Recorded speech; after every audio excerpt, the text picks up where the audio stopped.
Olá, gente, tudo bem? Tirei um tempinho aqui agora para poder conversar com vocês. Eu sou Indiana Mendes e hoje eu vim falar sobre um texto que eu estava lendo ontem, de Dejur, e ele falava sobre o sofrimento. E eu achei muito interessante e quis vir aqui compartilhar com você. Dejur, ele falava que o sofrimento ele é o ponto de partida. E também Dejur é um estudioso que fala muito sobre saúde mental no ambiente de trabalho. Curioso, sabe o que ele falava no texto ontem? E eu achei muito bacana porque casava muito com aquilo que eu estava buscando mesmo, de leitura, de entretenimento e também de conhecimento. O Dejur ele falava que, na verdade, o sofrimento ele se instala no ambiente de trabalho ou em qualquer momento da nossa vida. E quando esse sofrimento se instala, ele provoca alguns adoecimentos mentais. Porém, ele não é valorizado. Somente quando aparecem sintomas físicos é que às vezes o colaborador ou a pessoa vai procurar um médico que vai falar sobre aquele adoecimento físico. Mas é um adoecimento físico decorrente de um sofrimento. Olha que interessante.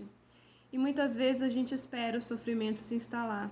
Quando algo não vai bem no nosso ambiente, quando algo não vai bem na nossa casa, no nosso ambiente de trabalho, enfim. Nós vamos esperando, sempre acreditamos que aguentamos um pouco mais, sempre acreditamos que vai passar, que tá tudo bem, que é só uma fase. Porém, é uma fase que não passa e o sofrimento se instala. E quando ele se instala, às vezes já é tarde demais, porque o que você tinha e podia buscar ajuda antes, às vezes já não vai fazer tanto efeito. E aí sim, você vai precisar de medicamentos para aliviar uma dor física que se instalou decorrente disso. Mas como assim? Do que eu estou falando então? Vou dar um exemplo: o estresse. O estresse vem de um adoecimento, de um sofrimento, não é? Mas que com o decorrer do passar dos dias, se a gente não dá atenção para esse estresse, se a gente não busca um alívio para esse estresse, o que acontece? Começa a aparecer umas dorzinhas aqui, tensão, começa a aparecer dores de cabeça, talvez algumas dores no maxilar, enfim, dores musculares. A nossa imunidade ela pode baixar sim, e baixando a nossa imunidade, a gente fica suscetíveis a doenças como gripe, hoje, ao coronavírus também. Então, olha só, decorrência de um sofrimento. Que sofrimento pode ser esse? Pode ser um rompimento amoroso, pode ser uma mudança de cargo, pode ser um colega chato no ambiente de trabalho que está sempre reclamando ou sendo crítico demais, enfim. Isso vai gerando um certo estresse e esse estresse vai aumentando, a gente não busca um alívio para ele e aí o sofrimento se instala. E quando ele se instala, às vezes aparecem essas dores e como o Dejô falou, somente quando aparece a dor é que a gente dá atenção para ele, menosprezando o sofrimento mental. Olha só, curioso, não é? Então vamos combinar aqui, não deixe isso acontecer com você. Se algo não está bem, vou dar um exemplo no relacionamento. Se algo não está bem no relacionamento, precisa sim daquela famosa DR que muitas pessoas não gostam, mas precisa conversar sobre isso.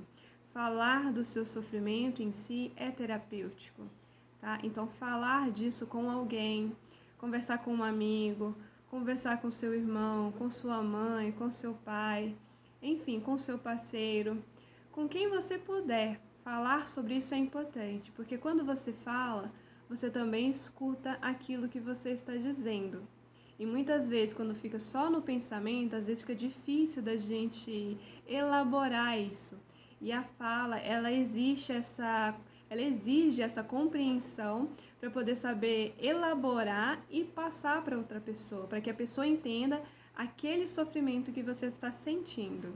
Olha que interessante. Então a fala, ela é terapêutica, ela ajuda muito nesse sentido. Nós psicólogos trabalhamos com essa fala. Quando a pessoa vem, fala desse sofrimento, ela já produz um certo alívio.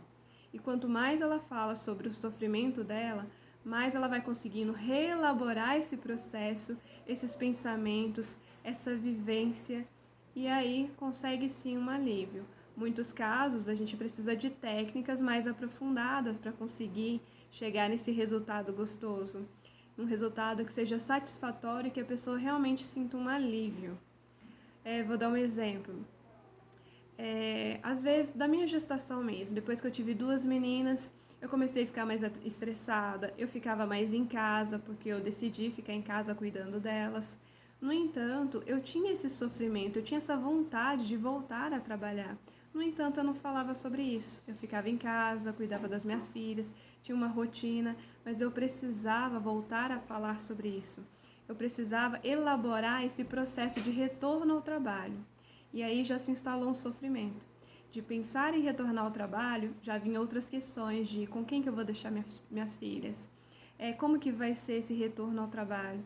Só isso, só de essa vontade já me gerava um sofrimento. E como eu não falava, isso foi gerando um estresse.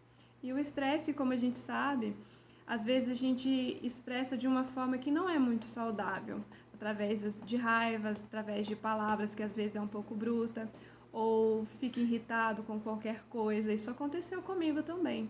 Eu precisei ir para a terapia também, iniciar o meu processo terapêutico para poder entender e elaborar tudo isso, para poder construir esse meu retorno ao trabalho. Interessante, não é?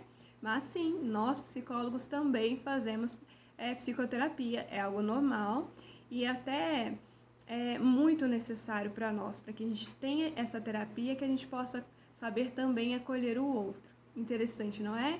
Então, olha, hoje eu falei sobre o sofrimento. Eu espero que você que tenha sido muito útil para você esse conteúdo e, por favor, não deixe o sofrimento se instalar. Fale dele com alguém, fale para alguém, nem que seja para o espelho, mas fale sobre isso. Relabore esse sofrimento que você está sentindo para que ele não vire um adoecimento físico, tá legal? Até mais!